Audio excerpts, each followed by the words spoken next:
آداب. میں مسرور حسن صدیقی آپ سے مخاطب ہوں.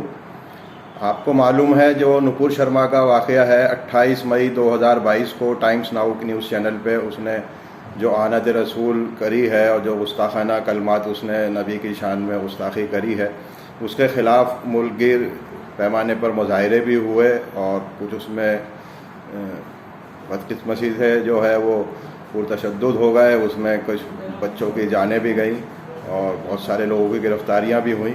لیکن اس سارے معاملے کے اوپر 28 مئی سے لے کے اور 10 جون کو یہ جو پچھلے جمعے کو جو واقعات ہوئے ہیں فرائیڈے کی نماز کے بعد، اس بیچ میں ہماری جو بھی لیڈرشپ تھی، چاہے مذہبی لیڈرشپ تھی، پولیٹیکل لیڈرشپ تھی مسلمانوں کی، چاہے خواہ کسی بھی پولیٹیکل پارٹی میں ہو، نام نہاد جو مسلم لیڈرز تھے، ہمارے علماء ہیں، ہماری مسلم تنظیمیں بنی ہوئی ہیں، سب نے خاموشی اختیار کر رکھی تھی اور کوئی بھی نہیں بول رہا تھا. تو مسلم قوم جو ہے جس کے اندر ایک جذبہ تھا، جذبات بھرے ہوئے تھے، نبی کی شان میں گستاخی ہوئی تھی، تو وہ ایک رڈر لیس شپ کی طرح ہو گیا تھا جس شپ کو چلانے والا کوئی نہیں تھا، لیکن اس شپ کو لے کے بھی جانا ضروری تھا.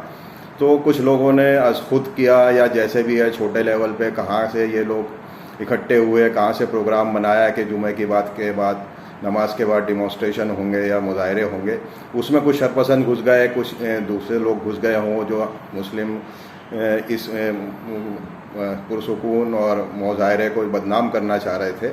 تو اس میں سے کچھ تشدد کے واقعات ہوئے. پتھراؤ کدھر سے ہوا، کہاں سے نہیں ہوا، یہ تو اب یہ انویسٹیگیشن کا میٹر ہے. لیکن ہاں جو حالات تھے وہ بگڑ گئے اور پولیس کو کارروائی کرنی پڑی. بہت سارے بے گناہ مسلم جو ہے گرفتار بھی ہو گئے ہیں. 2 لوگوں کی شہادت بھی ہو گئی ہے اس معاملے میں.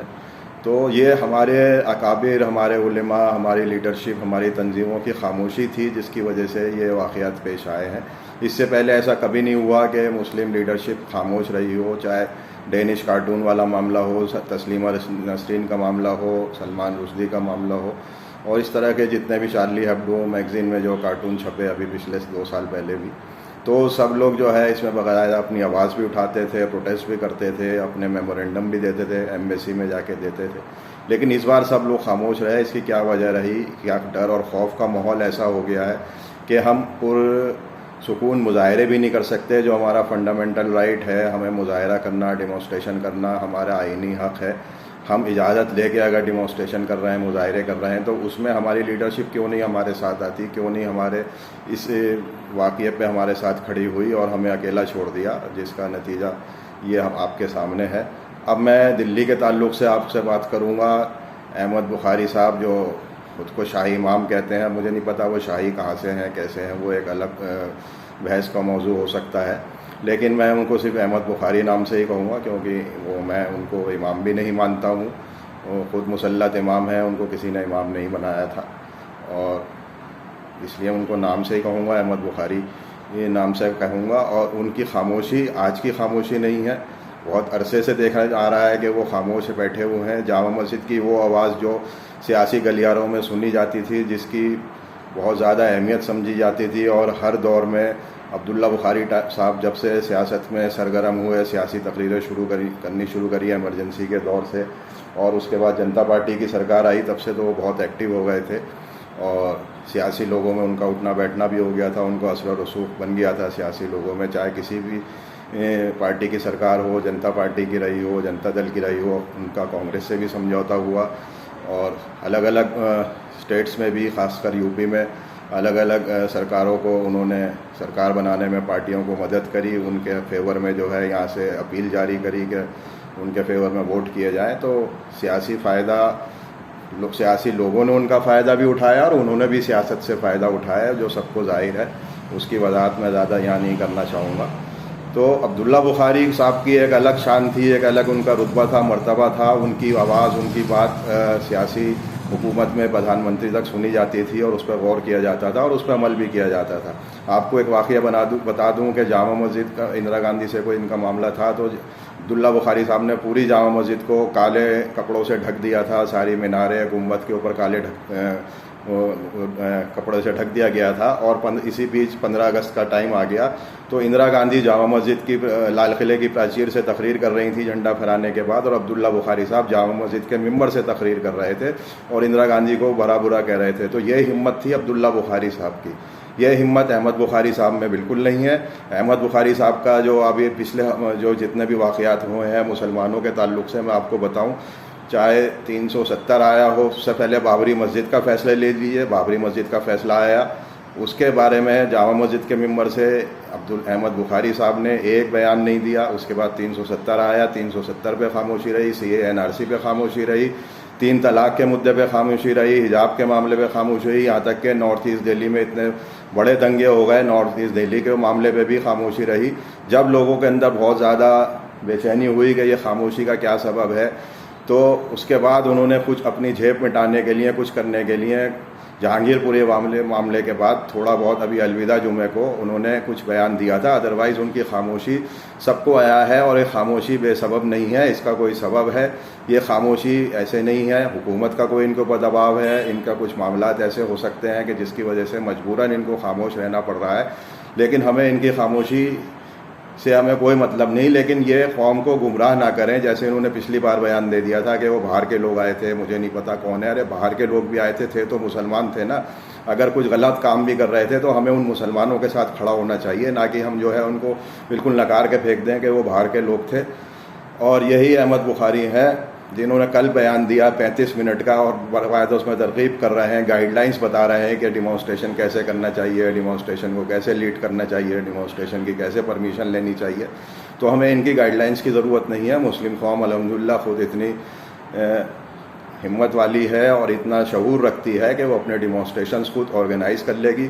یہ اپنا کہہ رہے ہیں کہ اگر میں بول دیتا تو آگ لگ جاتی تھی. آپ کو بولنے سے کوئی آگ نہیں لگے گی, کیونکہ مسلمان آپ کے پیچھے نہیں ہے. علاقے کا مسلمان جو اس کو آپ اپنی بیک بون سمجھتے تھے, علاقے کے مسلمان کے اندر بھی بے چینی ہے. جس طرح آپ نے جامع مسجد کی بدحالی کر رکھی ہے, جامع مسجد کو ایک ٹورسٹ پلیس بنا دیا ہے, جامع مسجد کو ایک آمدنی کا ذریعہ بنا دیا ہے. وہاں پہ نمازیوں کے لیے تو کوئی فکر آپ کو نہیں ہے, ٹورسٹ کو ساری فیسلٹیز دینے کی آپ کو فکر ہے. جامع مسجد کا جو حال ہے اس کے اوپر انشاءاللہ ایک اگلا ویڈیو میں بنا دوں گا, جامع مسجد کی بدحالی کا ذمہ دار کون ہے. اور جہاں تک احمد بخاری صاحب اب درس دے رہے ہیں کہ قرآن میں یہ کہا گیا ہے, اللہ تعالیٰ نے نبی کو صلی اللہ علیہ وسلم کو یہ کہا کہ آپ بالکل پریشان نہ ہوں, یہ لوگ جو آپ کی شان میں گستاخی کر رہے ہیں, آپ کو پریشان کر رہے ہیں, گالیاں دے رہے ہیں, ان کو سمجھنے کے لیے ہم خود ہیں. یعنی کہ اللہ تعالیٰ ان سب کو دیکھ لے گا جو نبی کی شان میں کر رہا ہے. اور نبی سے کہا گیا کہ آپ اپنا جو مشن کے تحت آپ کو بھیجا گیا ہے اسلام کو پھیلانے کا, آپ اس کو فروغ دیتے رہیے اور باقی آپ پریشان نہ ہوں. وہ نبی کے لیے اللہ تعالیٰ کا ایک فرمان تھا. لیکن اس کے بعد جو نبی کی شان میں گستاخیاں ہوتی آ رہی ہیں, تو ہم نبی کے ماننے والے, نبی کی آن اور عظمت پہ اپنی جان دینے والے ہم مسلمان ہیں, ہم اس چیز کو قطعی برداشت نہیں کریں گے اور ہم خاموش نہیں بیٹھیں گے. اور یہ احمد بخاری صاحب بھی بھول گئے کہ آج سے پہلے چاہے تسلیمہ نسرین کا معاملہ ہو, سلمان رشدی کا معاملہ ہو, ڈینش کارٹونسٹ کا معاملہ رہا ہو, تب ان کا کیا رول رہا تھا, تب ان کے کیا بیانات رہے تھے. سلمان رشدی کی جب گردن اڑانے کا فتویٰ ایران سے جاری ہوا تھا تو عبداللہ بخاری صاحب نے اس کی تائید کری تھی. عبداللہ بخاری صاحب نے تب دین اور قرآن کی حدیث کی جو ہے درس نہیں دیا تھا کہ ہمیں اس طرح کا جو ہے کوئی فتویٰ نہیں دینا چاہیے تھا, تب انہوں نے اس کی تائید کری تھی. اسی طرح سلمان رشدی کا معاملہ ہو یا تسلیمہ نسرین کا معاملہ ہو, احمد بخاری صاحب نے بھی ہر وقت اس چیز کی جو ہے بالکل حمایت کری ہے کہ ان کے خلاف کارروائی ہونی چاہیے. اور میں آپ کو کچھ اخبارات کے حوالے سے بتا دیتا ہوں کہ اخبارات میں ان کے بیان کیا آئے ہیں. احمد بخاری کے 24 فروری 1999 کو لاس اینجلس ٹائمز میں احمد بخاری صاحب کا سلمان رشدی صاحب کے حوالے سے بیان آیا ہے کہ the punishment of for blasphemy is death. یہ احمد بخاری صاحب نے جامع مسجد سے اعلان کیا تھا کہ punishment for blasphemy is death, یعنی کہ جو نبی کی شان میں گستاخی کرے گا اس کے لیے سزائے موت ہے. یہ ان کا بیان ہے لاس اینجلس ٹائمز کا. 25/11/1989 نیو یارک ٹائمز میں عبداللہ بخاری صاحب کے بیان آیا ہے کہ انہوں نے انڈورس کیا Iran condemnation of Rushdie and calls for his killing. جو ایران نے کال دی تھی رشدی کی کنڈیمنیشن اور اس کو جان سے مارنے کی, اسے عبداللہ بخاری صاحب نے انڈورس کیا تھا. 25 نومبر 1989 کا نیو یارک ٹائمز کا یہ حوالے سے بتا رہا ہوں. 11 فروری 2006 ٹائمز آف انڈیا میں احمد بخاری صاحب کا بیان ہے. ڈینش کارٹونسٹ, ایک ڈینمارک کے کارٹونسٹ جنہوں نے نبی کی شان میں گستاخی کری تھی اور کارٹون بنائے تھے, تو اس کو بھی انہوں نے کہا تھا کہ اس کے خلاف جو ہے پوری کارروائی ہونی چاہیے اور پروٹیسٹرز کو جو ہے پورا ادھیکار ہے وہ اس طرح کے کام کر سکیں کہ اس کے خلاف مظاہرہ کر سکیں اور کچھ بھی کریں. اور اس کے میں بتا دوں جامع مسجد پہ پروسیشن بھی نکلا تھا, ڈیمانسٹریشن بھی ہوا تھا, کالے جھنڈے بھی نکلے تھے اور پلے کارڈز بھی لگائے گئے تھے, اور احمد بخاری صاحب نے جامع مسجد کی سیڑھیوں سے ان پروٹیسٹرز کو ایڈریس بھی کیا تھا. اس کے بعد یہی 12 فروری 2006 کو ہندوستان ٹائمز میں بھی اسی حوالے سے خبر چھپی تھی, اور انہوں نے سونیا گاندھی سے میٹنگ بھی کری تھی کہ اس پہ گورنمنٹ بھی کارروائی کرے, ڈینمارک کی حکومت پہ دباؤ ڈالے کہ اس کارٹون کو جو ہے بین کیا جائے. اور لیکن انہوں نے جو ہے اس سے پہلے اس میں لکھا ہے ہندوستان ٹائمز میں, انہوں نے سلمان رشدی اور تسلیمہ نسرین کے خلاف جو مارنے کے فتوے دیے گئے تھے اس کو انہوں نے انڈورس کیا تھا. تو ایک طرف تو یہ پہلے ان کا یہی رول رہا ہے کہ یہ بالکل ہر چیز کو انڈورس کرتے تھے, آج ان کی خاموشی اور ان کا یہ جو ان کا ایٹیچیوڈ ہے اتنا میلوڈ ڈاؤن کیوں ہو گیا ہے, کیوں اس میں اتنی نرمی آ گئی ہے, کیوں اس میں یہ کوئی کارروائی کرنے سے گریز کر رہے ہیں, یہ تو اللہ ہی جانتا ہے.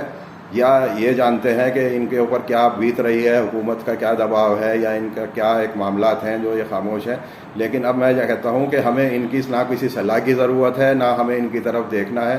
عوام اپنے اندر خود ایک نئی لیڈرشپ پیدا کرے, کیونکہ ہماری پرانی لیڈرشپ ہو, چاہے پولیٹیکل ہو, سوشل ہو, ملی ہو, علماء ہوں, تنظیمیں ہوں, یہ سب بالکل ناقص ہو گئی ہیں. انہوں نے مسلم کاز کے لیے ابھی تک کچھ نہیں کیا ہے, تو لہٰذا ہمیں خود اٹھنا ہوگا. اور لیکن یہ بات ہو کہ عقل و شعور سے کام لیجئے, جوش سے کام نہیں لیجئے, اور جو کام ہو آپ قانون کے دائرے میں رہ کے کیجئے. ڈیمونسٹریشن کرنا ہو, کچھ بھی ہو, تو آپ اسے پیسفلی کریے, اور انشاءاللہ کامیابی آپ کے ہاتھ میں ہوگی. شکریہ.